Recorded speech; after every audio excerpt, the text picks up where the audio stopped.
La médecine gynécologique et obstétrique française a été un modèle dans les années 70 et 80, une référence mondiale. On constate aujourd'hui depuis 30 ans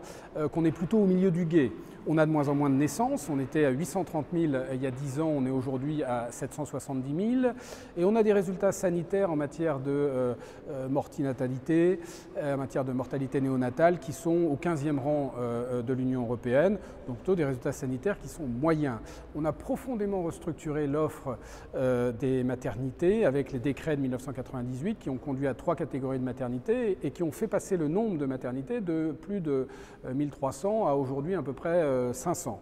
On constate une durée moyenne de séjour de 4,2 jours contre 3 jours en moyenne dans l'OCDE et contre souvent 2 jours dans un certain nombre de pays nordiques. Donc on voit que la France perd un petit peu de terrain dans ce secteur-là, alors qu'elle conserve probablement les meilleurs professionnels de santé avec des professeurs de gynécologie obstétrique qui sont des références dans le monde. Donc on voit qu'on a un décalage entre un système, entre une offre globale qui n'est probablement pas tout à fait en adéquation avec ce que peut proposer aujourd'hui à la fois les nouvelles technologies, une nouvelle organisation intégrant le numérique et autres, et intégrant tout ce savoir et tous ces actifs de grande valeur que la France conserve. Donc je pense qu'il y a un peu le principe de réalité qui doit un peu s'appliquer, où non, on n'est plus les meilleurs, redevenons les meilleurs, probablement en restructurant notre offre et en utilisant mieux tous les actifs dont nous disposons.